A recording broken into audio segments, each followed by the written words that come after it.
Did you know that modern day slavery became what it was because of sex?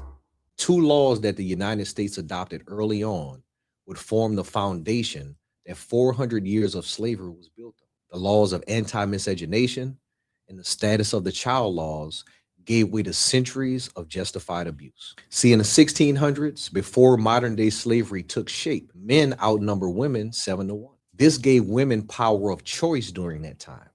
In common law in England, encouraged mating. However, for the men, this wasn't ideal. Most men were coming to this new land, working in unfamiliar conditions, most with no skills, and now you add the prospect of no companionship. A lot of men didn't survive.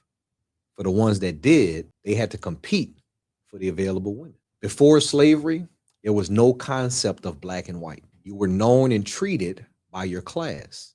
And there's tremendous evidence that during that time, Europeans and Africans worked, lived, and partied beside one another. But the woman issue became a problem. You see, England was sending less and less workers to America. They had cleared out all the streets. They had cleared out all of the prisons. More Africans and indigenous people were being used for labor as the tobacco farms were increasing.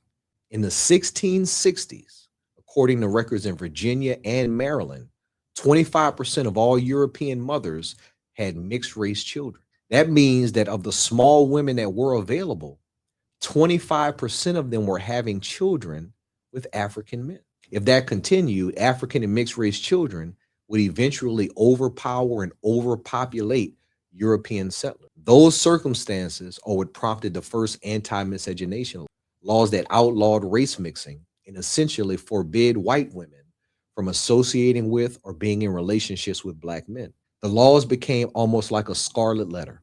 A white woman that was caught or accused of being with a black man was almost castigated from society. Does that sound familiar? What the anti-miscegenation laws didn't do was punish white men for relationships that they had with black and African women. Now, at the very same time that this was going on, laws were also being passed that incentivized the sexual abuse of black women. You see, common law in England stated that the status of the child was based on the status of the father. That meant that if the father was noble or had status, then the child would inherit that same status, even if the mother was a peasant. Lawmakers in Virginia, Maryland, and eventually all 13 colonies changed the law in America so that the status of the child was based on that of the mother, meaning that whatever the status of the mother was, the child would automatically inherit that status. What this did was immediately put women's lives in danger.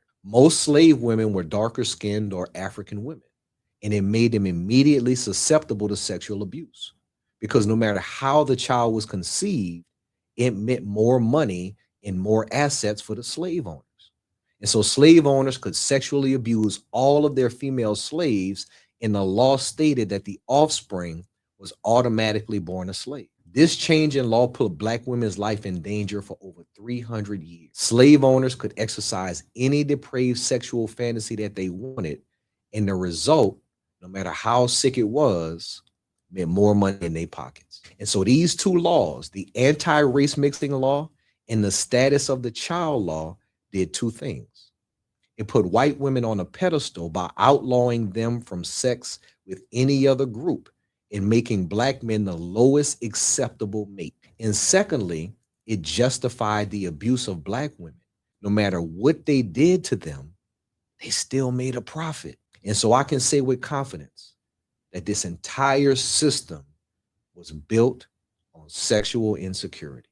If God is for us, then who the is against us? Conspiracy or not, strategize and plot. Buy back your block, real estate and stocks. Stack what you got, hold down your spot. Strike while you hot and think the man up top. Conspiracy or not, strategize and plot. Buy back your block, real estate and stocks. Stack what you got, hold down your spot. Strike while you hot and think the man up top. Conspiracy or not, strategize and plot. Buy back your block, real estate and stocks. Stack what you got, hold down your spot. Strike while you hot and think the man up top. Conspiracy or not, strategize and plot. Buy back your block, real estate and stocks. Stack what you got, hold down your spot. Strike while you hot and think the man up top. Conspiracy or not, strategize and plot.